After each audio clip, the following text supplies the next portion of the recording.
Salut, on se retrouve aujourd'hui pour une nouvelle vidéo et aujourd'hui j'avais envie de me maquiller avec mes produits oubliés. Alors que ce soit des produits que j'ai pas utilisés depuis des lustres, même si je sais que je les aime, ou alors des produits où j'ai complètement oublié ce que j'en pensais. En tout cas c'est des produits vraiment qui restent dans mes placards sans que je les utilise et c'est quand même très con. Donc voilà, j'avais envie d'utiliser tout ça aujourd'hui et on va faire ça ensemble. Voilà, je me suis dit que ce serait chouette. Donc c'est parti, on va attacher cette petite mèche parce que sinon je vais pas m'en sortir pour me maquiller. On va commencer du coup par le concealer avec ce concealer de chez Relove. Je suis pas sûre de l'avoir réutilisé depuis mon crash test Relove à l'automne dernier. Donc ça commence à faire un certain temps. C'est le super concealer en teinte C6. Alors il me semble qu'il est relativement léger, mais c'est totalement ce que je cherche aujourd'hui. On est dimanche, j'ai pas envie d'avoir un full face et puis avec la chaleur et le soleil et tout. J'avoue que les trucs un peu en transparence ça me dérange pas spécialement. J'ai de la crème dans les cheveux, c'est super ça. Mais du coup on va retester ça, voir si c'est effectivement un concealer relativement léger qui pourrait me plaire pour la saison.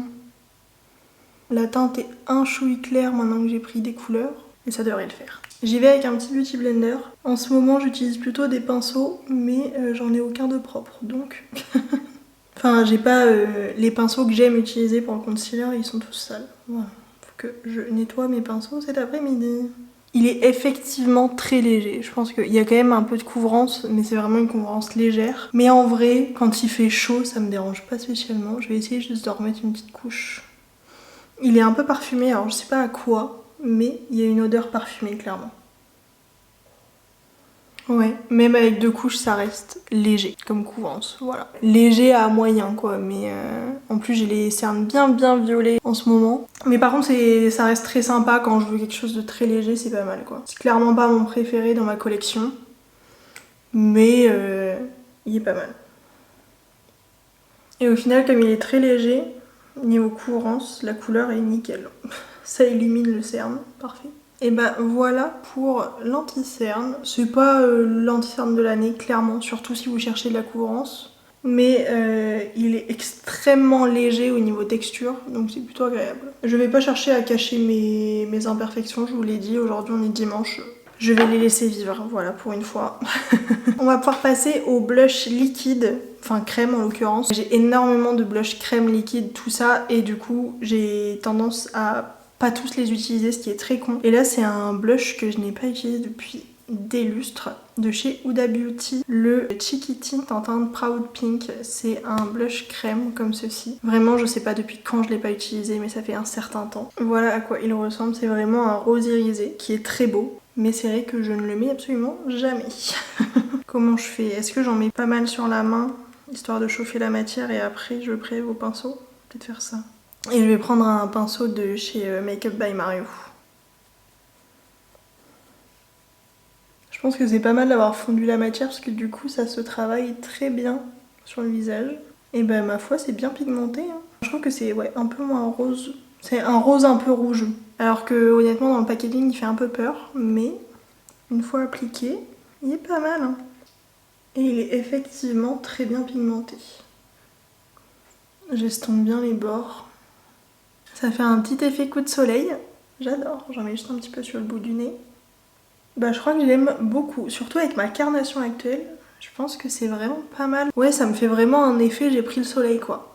J'aime beaucoup. À ressortir plus souvent, très clairement. Parce que je trouve qu'il s'applique très facilement. Le côté lumineux, c'est pas du tout des paillettes ou quoi. C'est vraiment juste lumineux quoi. Ça a pas un effet gras non plus. Je pense qu'une fois poudré, ce sera vraiment parfait. Je crois que j'aime beaucoup. Histoire d'apporter encore plus de lumière, j'avais envie de retester un de mes highlighters liquides. Parce que pareil, je les utilise absolument jamais. C'est le Pearl de chez Beauty Bay que j'ai eu dans une mystery box de la marque. J'ai dû l'utiliser 1 ou 2 fois. Alors il est peut-être très blanc pour ma carnation, je ne sais pas trop. Il est très clair. Mais je me dis qu'en tout petit point de lumière, ça peut être pas mal. Donc je vais en mettre un petit peu sur le dos de ma main. Je vais essayer avec un tout petit pinceau estompeur pour faire vraiment des toutes petites zones. Type le bout du nez. Il est effectivement clair pour ma carnation actuelle. Et même pour ma carnation plus hivernale, je pense que il doit être un chouï clair. Et par contre, pour les joues, je vais plutôt le mettre au doigt. Et bah il est extrêmement lumineux, mais effectivement il est bien blanc. Pour ma carnation actuelle, alors heureusement que j'ai un blush irisé en dessous, parce que du coup ça me fait pas de barre. Mais ouais, je pense que c'est pas la meilleure teinte pour moi, honnêtement. Mais pour les carnations plus claires, je pense que ça peut être pépite. Je vais juste reprendre mon pinceau blush crème pour essayer de fondre un petit peu le tout. Ouais, j'aime déjà mieux quand c'est un petit peu estompé. Mais c'est pas mal, c'est peut-être juste ouais, un problème de teinte parce que je trouve que la pigmentation est folle, que la façon de l'appliquer est plutôt pas mal. Enfin en tout cas je trouve que c'est plutôt qualitatif, c'est très lumineux. Donc c'est vraiment pas mal, peut-être juste pas ma teinte. Au niveau poudre, je vais utiliser une poudre compacte et j'ai ces produits de chez KVD que j'avais acheté en solde je pense. C'est le Shade & Light Contour en teinte. Alors je n'ai pas la teinte du produit au global mais il y a la poudre en teinte Levitation et le plus un bon contour qu'un bronzer en teinte Subconscious. Donc je vais utiliser ça pour me poudrer le visage, poudrer la zone T et là où j'ai mis du produit et c'est tout. Et je vais y aller avec un tout petit pinceau. Alors s'il y a peut-être un truc qu'il faut que je fasse avant, vérifier que ça n'a pas crisé et ça a crisé donc. Et c'est parti. Alors par contre le miroir dans ce produit est dégueulasse donc on va utiliser ce miroir là. Alors la poudre est absolument parfaite je trouve pour ma carnation actuelle. En tout cas pour le dessous des yeux c'est nickel. Peut-être que ça va être un peu clair pour la zone T mais...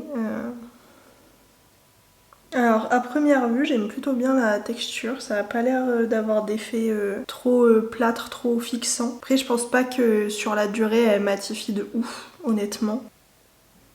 Par contre j'aime beaucoup l'effet du blush highlighter une fois que c'est poudré. On voit encore un petit peu de lumière au travers de la poudre. Pas non plus énormément, mais j'aime plutôt bien mon teint pour le moment. Je vais essayer de prendre un plus petit pinceau, enfin en tout cas un autre pinceau, pour me faire un léger contour. J'en fais jamais. Je vais pas le mettre en mode contour, hein, je vais le mettre plutôt en mode bronzer. Mais écoutez, j'utilise jamais ce produit, il serait peut-être temps de le faire, donc c'est parti. Pinceau, vite, gros pinceau poudre. Ça va déjà un peu mieux, ça s'estompe bien. J'ai l'impression d'avoir une tache juste là. Ouais, pas le bronzer de l'année. Je suis pas fan de la teinte que je trouve pas assez chaude. En fait, je pense que c'est pas un bronzer, c'est un contour. Mais pour le coup, je trouve qu'il me grise un petit peu le teint. Donc je suis pas fan quoi. Ensuite, j'ai pas de blush poudre, par contre j'ai un highlighter poudre qui était un de mes préférés à un moment donné que je n'utilise absolument plus du tout. C'est le Fruit Explosion de chez Kiko en teinte Golden Dream. Je l'ai vraiment pas mal utilisé, mais c'est vrai que maintenant je l'utilise plus. Donc je me suis dit que j'allais le mettre aujourd'hui. J'y ai avec un petit pinceau highlighter classique. Hop. Lui pour le coup je sais que je l'aime, hein. C'est juste que il s'est un peu perdu dans mes placards et je ne l'utilise plus ces derniers temps, c'est tout. Mais qu'est-ce qu'il est beau par contre. Ah par contre dans le retour écran, ça brille. Hein. En vrai je trouve que c'est moins in your face, mais je vais prendre quand même mon gros pinceau poudre pour estomper le tout. J'aime beaucoup mon teint. Je suis pas forcément convaincue du bronzer, mais j'aime beaucoup mon teint sur le reste. On va pouvoir passer aux sourcils avec le Superfix Brow Glue de chez Makeup Revolution. Pareil, je l'avais eu dans une box surprise, celui-là je crois. Il me semble pas l'avoir acheté. J'ai dû l'essayer une fois, je ne sais plus quoi en penser, mais en fait j'ai l'impression que la brosse... alors déjà elle est toute petite et j'ai l'impression qu'il n'y a pas beaucoup de matière dessus. Donc je voulais réessayer ça pour voir ce que ça donne. Alors si, il y a quand même de la matière dessus effectivement. Mais visuellement, j'avais un peu peur. Ça a l'air de très bien fixer parce que je sens le truc s'agripper. Je vais voir la sensation que ça me fait une fois que c'est sec. Mais même juste quand ça commence à sécher, je le sens quoi. Donc pas ce qu'il y a de plus agréable, mais je pense que du coup ça colle très très bien les sourcils pardon, entre eux. Voilà. On va pouvoir passer aux yeux. Alors niveau base, rien de produit oublié parce que je n'ai qu'une base à paupières donc voilà. C'est vraiment une de mes chouchous, la Shadow Insurance de chez Too Faced. Une des bases qui fonctionne le mieux sur moi. Et de manière générale, les bases transparentes comme ça, je trouve que c'est ce qui fonctionne le mieux sur mes paupières grasses. Enfin en tout cas qui ont tendance à tout faire criser. On va pouvoir passer à la palette. D'ailleurs je suis en train de me dire qu'en fait j'ai des blushs là-dedans, donc je vais pouvoir finir mon teint. C'est la New York de chez Root Cosmetics. C'est une palette avec 4 fards pour le teint et 9 fards pour les yeux. Ça fait des lustres que je l'ai pas utilisé. Donc on va retester ça aujourd'hui. Je vais juste commencer par prendre la teinte Queens et le mettre en blush. Parce que j'avais complètement zappé qu'il y avait des... des très beaux blushs dans cette palette. Donc on va finir le teint. Qui sont bien pigmentés en plus ces blushs. Un peu poudreux mais bien pigmentés. Donc voilà, j'ai officiellement fini le teint cette fois-ci. Et on va pouvoir passer aux yeux, donc je vais zoomer. Je vais commencer par prendre la teinte Tribeca, le beige vraiment presque blanc, pour le placer vraiment au-dessus du creux de paupière. Ça va m'aider après à faire les dégradés. Alors bien que j'en ai pas spécialement besoin, parce que de souvenir, enfin de mémoire pardon, ces fards se travaillent très bien, mais quitte à ce que ce fard soit là, autant l'utiliser. Je vais continuer avec le même pinceau et prendre la teinte Chelsea qui est ici. Alors je vous préviens, ça va être un make-up des plus simples, voilà. Pas envie de me casser la tête aujourd'hui. Et du coup je vais le mettre vraiment sous le beige, enfin sous le beige blanc là que je viens de mettre. C'est vraiment un marron très pâle, alors qu'il ne se voit pas tant que ça sur la paupière, mais je trouve que c'est une très bonne base pour le reste du make-up. On voit presque pas le avant-après, mais... Toujours avec le même pinceau, je vais prendre la teinte Greenwich Village, pardon. J'ai fait un mélange d'accent français et anglais, c'est ridicule. Bref, Greenwich Village, que je vais mettre pour le coup vraiment au coin externe plutôt. Et l'étirer dans le creux. Et je vais le mettre aussi en ras de cils inférieur. Donc les chutes. C'est très très poudreux hein, comme palette, enfin comme fard. Je vais prendre un autre pinceau un peu boule. Je vais prendre le Hell's Kitchen, un rose. Et pour le coup, je vais le mettre plutôt au coin interne, enfin dans le creux, mais au coin interne. Voilà. C'est vraiment pas les fards les plus pigmentés. Hein. Pourtant, t'as l'impression que c'est quand même qu'il y a une diversité dans les fards. Quand tu regardes dans les pannes, enfin, il y a une vraie différence entre les teintes. Je trouve qu'une fois appliqué sur les yeux, c'est pas foufou quand même. Hein. Je vais en mettre un tout petit peu dans la partie interne du ras de cils inférieur. On va passer aux irisés. Je vais prendre la teinte Lenox Hill qui est un violet là, qui m'a l'air très beau.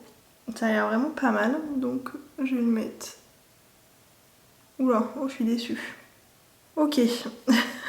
Je vais le mettre vraiment sur la partie externe de la paupière. Oh là là là là. Boring. En plus j'ai des chutes immenses. C'est pas un pailleté en fait, c'est un irisé quoi. Enfin et encore, irisé je suis gentille. Hein. Pas foufou. Hein. On va tester un autre irisé quand même.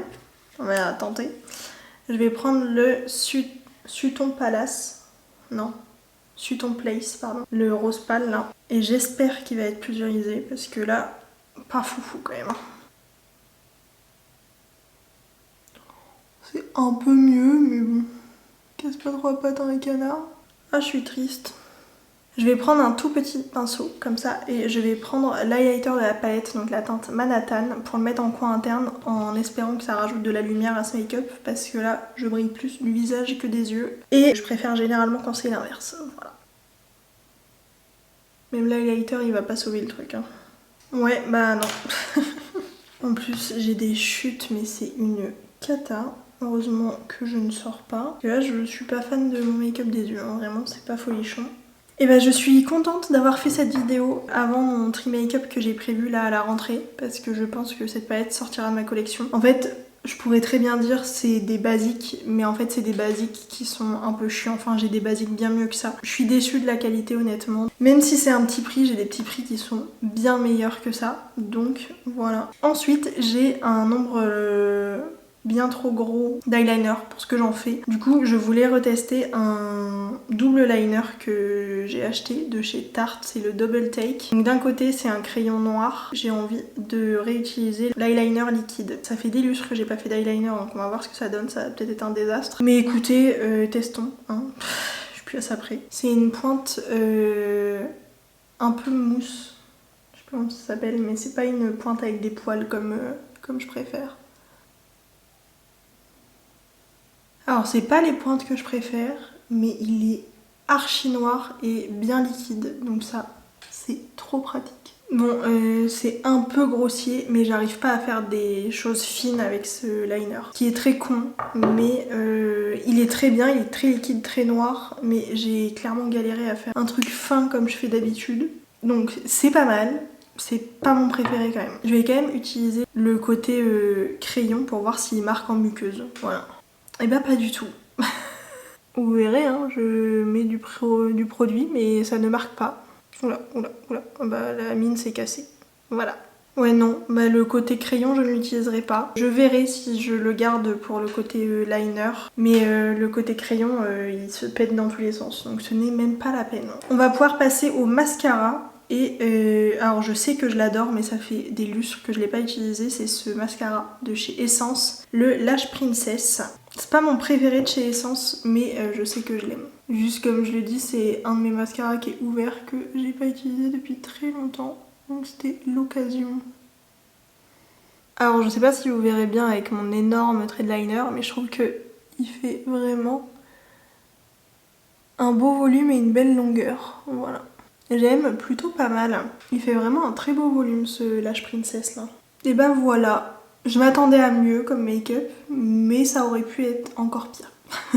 Et du coup, c'est parti pour les lèvres. On va pouvoir dézoomer. Alors, pour les lèvres, j'hésite entre deux crayons. Tous les deux de chez Makeup Revolution. Il y en a un que j'ai eu dans le calendrier, qui est un crayon comme ça qui se taille en teinte Fling Deep Nude. Et l'autre, c'est un Pout Liner, un plumping lip liner en teinte Kiss Baby Pink. Le Kiss Baby Pink, il va mieux aller. Donc, je vais retester celui-là. Il me semble que celui-là, je l'aimais bien. Après, ça reste un nude, donc je pense qu'en fait, il finira dans un project pan quand j'aurai fini l'autre crayon que j'utilise en ce moment. Mais du coup, on va retester celui-là. Parce qu'en plus c'est un plumping lip liner, donc je sais plus du tout ce que j'en pense. Je l'avais eu dans une box surprise aussi. C'est très rose, c'est clairement pas le genre de teinte que j'utilise au quotidien. Et il a effectivement un petit côté plumping. Là je sens déjà qu'il y a le côté mentholé à moitié qui s'active là. Ouais, il y a bel et bien un côté mentholé. Je suis pas giga fan de la teinte sur moi. C'est une teinte un peu rose violine. C'est pas ma teinte préférée clairement. Mais ça peut peut-être faire un bon combo avec le rouge à lèvres que j'ai sorti. Il est bien plumping, hein, je confirme. Et le rouge à lèvres que je veux retester, c'est un rouge à lèvres de chez Mina que j'avais acheté en solde, que j'ai très peu mis. C'est la teinte 504. Un rouge à lèvres comme ça, raisin, nude relativement clair. Donc on va tester ça. J'aime vraiment bien ce rouge à lèvres. Je pense que la couleur du crayon à lèvres ne me convainc clairement pas. Par contre, j'adore la texture de ce rouge à lèvres qui est très crémeuse, très douce sur les lèvres. Je crois que je vais vraiment le ressortir plus souvent parce que au quotidien, ça, pas mal du tout. Et pour finir avec ce make-up, je vais réutiliser un spray fixateur que pareil, j'ai pas utilisé depuis très longtemps. C'est le Impeccable de chez ABH. Spray fixateur mat avec effet floutant. Je sais pas s'il faut que je le secoue, mais je le secoue au cas où. La brume est très légère. Très perturbant, j'ai l'impression de rien avoir sur le teint. Alors je sais pas si ça a spécialement un effet floutant. En tout cas pour le moment, je ne le vois pas. Pareil pour l'effet mat, pour le moment je le vois pas spécialement. Après il a un bel effet sur la peau, hein, ce setting spray, mais il est censé être matifiant et flouteur et pour le moment je ne vois aucun des deux. Bah en fait il est bien comme spray fixateur, mais j'avoue que le côté mat et... alors floutant, si. Je trouve quand même qu'il m'a flouté les pores parce que pour le coup mes pores sont quand même très visibles de base. Mais je trouve quand même qu'il m'a flouté les pores, mais alors je brille quoi. Enfin, c'est clairement pas matifiant. Bref, voilà pour cette vidéo. Alors il y a eu des tops, il y a eu des flops. On va faire du coup par produit. Concealer en tout cas pour le moment ça a l'air de plutôt bien matcher. Après effectivement il est avec une couvrance légère à moyenne moins. Il est pas archi couvrant, même en mettant 2 couches c'était pas non plus incroyable. La poudre je trouve ça plutôt bien niveau teinte, en tout cas pour le moment elle est très légère sur la peau. Donc pour le coup la poudre pour le moment pas mal. Le bronzer je suis pas archi convaincue de la teinte sur moi. Les produits crème Pour le visage, j'aime beaucoup le blush, définitivement. L'highlighter, comme je le disais au moment de l'appliquer, je pense que c'est une question de teinte. Sinon, la qualité est indéniable. L'highlighter poudre, il est magnifique. Il n'y a rien à dire, c'est vraiment une pépite de chez Kiko. Au niveau des sourcils, bah ma foi, j'aime beaucoup. Ça a pas l'air d'être retombé et je trouve qu'il fait pas d'effet trop collant dans les sourcils, en tout cas j'aime beaucoup. Au niveau des yeux, comme je le disais, il n'y a aucune lumière qui sort, donc voilà, je vous l'ai déjà dit, je pense que prochain tri, cette palette sautera. L'eyeliner, je vais réfléchir. Parce que, alors par contre il est très noir, il a très bien marqué sur les fards. Mais est-ce que c'est le type de pointe que j'aime? Je sais pas trop. Je m'y fais vraiment pas aux lèvres. Mascara, je valide, mais ça je n'avais pas beaucoup de doutes, ça reste un mascara Essence. Je trouve que Essence c'est vraiment les meilleurs mascaras, très petit prix comme ça. Je trouve qu'il n'y a pas mieux qu'eux. Ensuite du coup lèvres, comme je le disais, teinte du Pout Liner. Pas top, par contre le produit en lui-même est vraiment bien, donc à voir si un jour je le craquerai sur une teinte qui me correspond plus. Et c'est vrai que la couleur un peu rose parme là, pas forcément pour moi. Et par contre vraiment le rouge à lèvres, j'adore la texture, j'adore le confort sur les lèvres, je trouve qu'il est quand même plutôt bien opaque. Ouais, je trouve qu'il a une très belle lumière, même au niveau du swatch, donc voilà, je valide à 1000% le rouge à lèvres. Et même en laissant le temps passer, ce préfixateur là de chez ABH n'est définitivement pas mat. Bref, voilà pour cette vidéo, j'espère qu'elle vous aura plu et moi je vous fais des très gros bisous et je vous dis à très vite pour une nouvelle vidéo.